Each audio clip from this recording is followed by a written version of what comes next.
Atin pong tunghayan ang ikapitong kabanata ng ating kwento. Pero bago tayo magpatuloy, paki-like po ng ating video, ganun din ang subscribe button, pati na rin ang bell icon, para lagi kayong updated sa mga paparating ko pang uploads.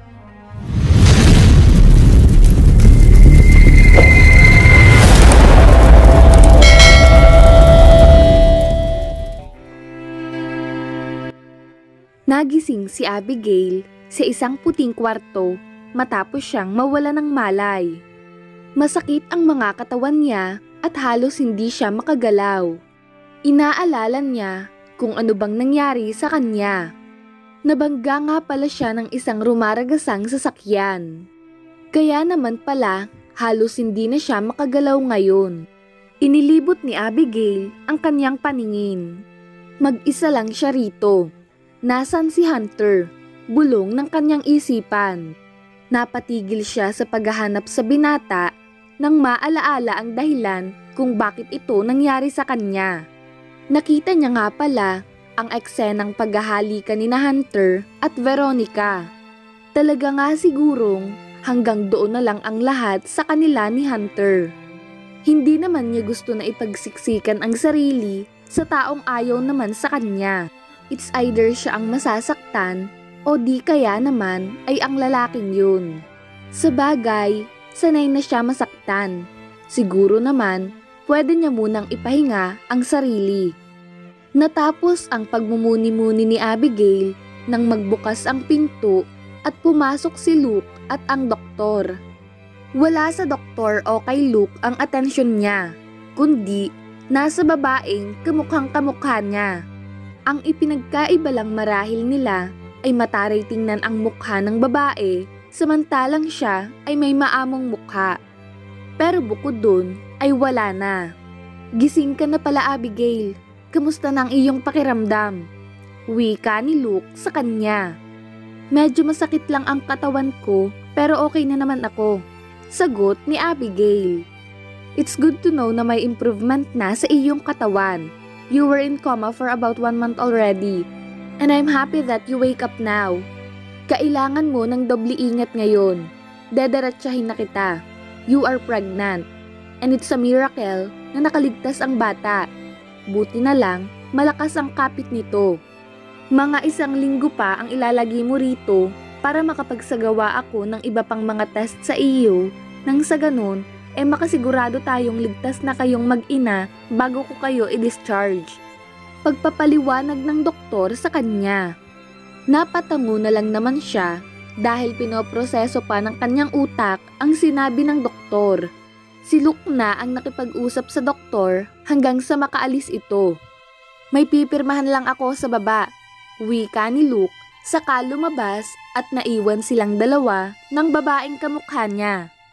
Alam kong nagtataka ka kung bakit tayo magkamukha. At kung ano man yang nasa isip mo ay tama ka. Kambal nga tayo. Mas matanda ako sa iyo ng minuto lang. Para mas maliwanagan ka, ay ikukwento ko na sa iyo ang buong katotohanan. Ako si Celine Moretti. Celestine ang tunay na pangalan mo. Pero dahil hindi ka naman dito lumaki, kaya naging Abigail ang pangalan mo dahil na rin sa ipinangalan sa iyo ni Lenny. Ang mga magulang natin ay sina Roman at si Lina Moretti. Isang miyembro ng mafia si Papa. Pero ngayon ay tumigil na siya dahil na rin sa edad. 2 buwan pa lang tayong naipapanganak ay nilusob ang pamilya natin ng mga nakaalitan dati ni Papa. Hindi kaya ni Mama na dalhin tayo parehas. Tanging sina Lenny at Alfred lang ang kasama natin noon. Kaya napagpasyahan nilang ibigay ka kay Lenny upang siya ang magprotekta sa iyo. Naghiwalay sila ng direksyon ng pagtatago upang linlangin ang mga kalaban. Subalit nang matapos ang labanan ay hindi ka na nila matagpuan. Wala silang kontak kay Lenny at sa kasamaang palad naman ay namatay si Alfred. Nung araw na makita mo si Luke ay yun ang araw na natagpuan ka na namin. Kaagad ka naming pinapuntahan sa kanya upang bantayan. Hindi naman namin pwedeng sabihin bigla na lang sa'yo na ikaw ang nawawalang anak ni Roman Moretti. Pero ngayong natagpuan ka na namin, ay dito ka na ngayon maninirahan sa Canada. At oo nga pala, si Luke ay asawa ko. Wika ni Celine. Kung gayon, ay nasa Canada pala siya. Ngayong nagdadalang tao na siya, sabihin pa kaya niya kay Hunter ang tungkol rito? Pero paano kung sakta na naman siya nito at muling mawala ng anak? Baka hindi na niya kayanin pa. At isa pa, nakapirma na nga pala siya sa divorce paper. Ibig sabihin ay tapos ng lahat ang anumang namamagitan sa kanilang dalawa. Nasa sa kanya na ang desisyon kung sasabihin ba niya o hindi kay Hunter ang tungkol sa pagbubuntis niya. Pero wag na lang muna siguro.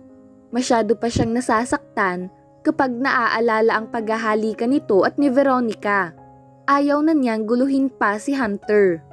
Kung saan ito masaya, ay masaya na rin siya. Napapaiyak pa rin si Abigail kapag inaalala ang mga nangyari noon. Kasalukuyan siyang nag-eempake ngayon ng mga gamit na dadalhin para sa pag-uwi nila bukas sa Pilipinas. 3 maleta na ang nagagamit niya pero hindi pa rin magkasya ang mga gamit niya dahil sa dami ng mga laruang aayaw pa iwanan ng kambal niyang anak. Tama, kambal ang anak niya. Isang lalaki at isang babae. Ang mga ito ay sina Jacob at Jewel. 2 taon na ang mga anak niya kaya ubod na ng likot ang mga ito. May business meeting kasi sila sa Pilipinas para sa upcoming project na ilalunch sa mga susunod na buwan. Si Abigail ang a-attend sa meeting na ito. Kasama niya sa pag-uwi ay sina Celine at Luke, pati na rin ang anak ng mga ito. Nais raw magbakasyon ni Celine sa Pilipinas. Ang kanya namang mga magulang ay nasa Afrika at nagbabakasyon doon. Malalim na ang gabi at kailangan na rin niyang matulog dahil maaga pa ang flight nila bukas. Kaya naman, mabilis niyang tinapos ang ginagawa at pinuntahan ang kanyang mga natutulog na anak sa kwarto ng mga ito. Nagpapasalamat pa rin si Abigail dahil sa kabila ng lahat ng hirap na dinanas niya noon ay nabiyayaan naman siya ng anak na kambal na nagpapalakas sa kalooban niya at nagbibigay inspirasyon upang siya ay magpatuloy sa anumang hamon ng buhay. Nang lumapag ang eroplanong sinasakyan nila ay nakaramdam ng saya si Abigail.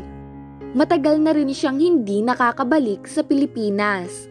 Excited naman ang mga anak niya, maging si Celine at ang anak nitong si Luna. Nag-check-in sila sa hotel sapagkat hindi naman sila magtatagal rito. Pagkatapos ng meeting ay mag-i-stay lang sila ng 1 pang linggo para mamasyal. May trabaho pa ring naghihintay sa kanila sa Canada at hindi nila pwede pabayaan yun.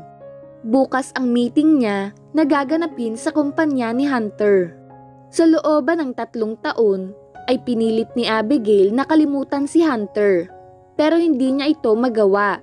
Kaya naman, tinanggap niya na lang sa sarili na hindi sila maaari ni Hunter. Masakit man pero yun ang katotohanan at alam niyang darating ang araw na muling magkukrus ang mga landas nila. At ito na nga ang araw na yun. Dahil sa pagod sa biyahe ay matapos silang makakain ay kaagad na nakaramdam ng antok ang mag-iina. Sina Luke at Celine naman ay nasa bahay ni Luke dito sa Maynila. Kinabukasan ay biglang sumakit ang tiyan ni Jewel sa di malamang dahilan. Kaya naman, hindi malaman ni Abigail kung ano ang gagawin. Paalis na sana siya at papunta na sa meeting nang biglang dumaing si Jewel na masakit raw ang tiyan nito. At ngayon nga ay umiiyak na sa sakit ang anak niya. Kaya no choice si Abigail kundi si Luke ang papuntahin sa meeting bilang representative niya. Mabuti na lang at walang ginagawa ngayon si Luke kaya napapayag niya ito. Iniintay ni Abigail ngayon ang kanyang kakambal na si Celine upang tingnan ang kalagayan ni Jewel. Isang doktor si Celine. At nang makarating ito at matingnan ang kalagayan ni Jewel ay nalaman nilang dahil sa kinain nitong pagkain ang dahilan ng pagsakit ng tiyan nito. Mana si Jewel kay Hunter. Maselan ang tiyan sa pagkain.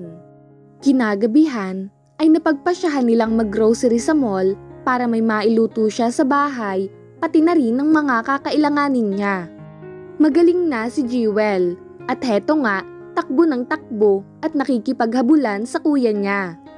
Si Luna naman ay tahimik lang sa isang tabi. Pumunta siya sa section ng mga condiments at pagkatapos ay bumalik na siya sa kinaroroonan ni Celine. Pupuntahan na sana niya ang anak niya nang may biglang tumawag sa kanya. Si Hunter. At doon ay iniwan muna sila ni Celine upang pagbigyan ng espasyo. Walang nagtatangkang magsalita sa kanilang dalawa. Tila ba pareha silang gulat nang makita ang isa't isa.